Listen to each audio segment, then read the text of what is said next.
सिंध भर में खाद के बहरान पुठियां आख़िर कड़ा हथ आहिनि। जॾहिं कणक की पोखाई शुरू थींदी आहे तो उन में शुरू खां वठी जेको आहे खाद जो बहरान हथरोदू जेको आहे उहो शुरू कयो। अफ़सोस गुज़िरियल 2-3 सालनि खां वठी खाद यूरिया जो जेको आहे हथ सां बहरान कयो वञे थो, जंहिं सबबि जेका आबादगार वीचारा आहिनि उहे इलाही परेशान आहिनि ऐं ही माफ़िया जेकी आहे इनखे लगाम ना अची सघी आहे। मुसलसल इन इशू ते हर तालके हर ज़िले जा आबादगार सरापा एहतजाज आहिनि, पर अफ़सोस को कानून नाले का शइ नज़र नथी अचे। डीलर माफ़िया खां को पुछण वारो कोन्हे। हज़ारनि जी तादाद में बोरियूं जेकियूं आहिनि उन्हनि जे गोदामनि में डंप लॻियूं पियूं आहिनि। मुसलसल उन्हनि जेको डीलरनि जी निशानगी बावजूदि उन्हनि जे ख़िलाफ़ का बि कार्रवाई नाहे थी। हू आबादगारनि खे ॿिन्हिनि हथनि सां लुटे रहिया आहिनि, पर अफ़सोस कंहिं बि तालके जे कंहिं बि ज़िले जे ऑफिसर उन्हनि डीलरनि के खिलाफ़ का अड़ी कार्रवाई नाहे अमल में आंदी। डेली जे रूटीन मुताबिक़ जेको आबादगारनि जा एहतजाज आहिनि ऐं हर तालके जा ज़िले जा जेका उते ऑफिसर त ख़ामोश आहिनि, सोशल वर्कर या सहाफ़ी जेका किरदार अदा करे हुननि जा जेका गोदाम आहिनि उहे पकड़नि था, पर पोइ बि उन्हनि जे ख़िलाफ़ को कार्रवाई कोन थिए थी।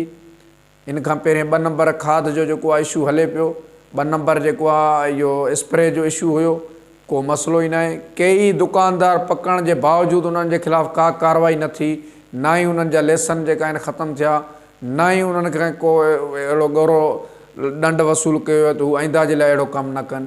बहरहाल हिन वक़्तु ज़िले घोटकी में जेका आबादगार आहिनि उहे तमामु जेको आहे खाद जे लाइ परेशान आहिनि।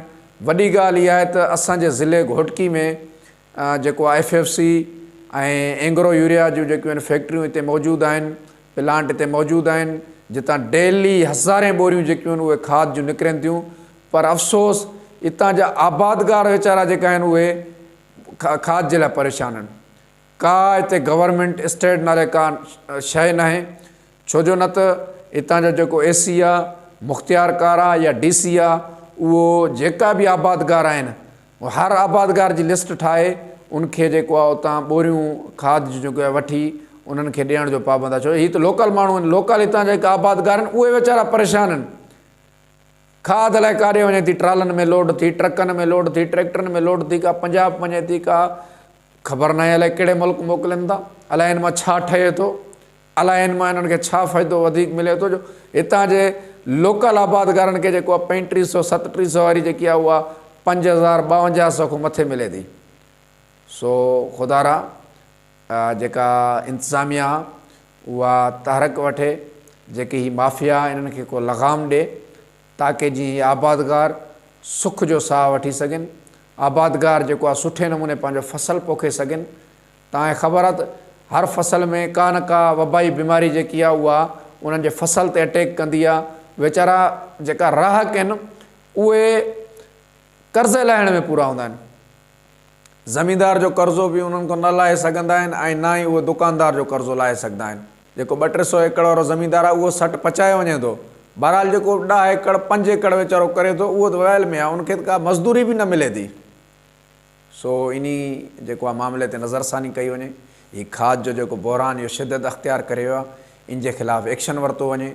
जेका माफ़िया आहिनि उन्हनि खे ॾंडो ॾिनो वञे। जेका इहे डीलर आहिनि जेका डंप कनि था उन्हनि जा गोदाम सील करे इहा जेकी खाद पकिड़े उहा उन्हनि आबादगारनि खे उन्हनि जा नाला लिखी उन्हनि खे जंहिंजो जेतिरी बनी हुजे उन हिसाब सां उन्हनि खे जेको आहे 3700 जे हिसाब सां जेको आहे उन्हनि खे ॾिनी वञे।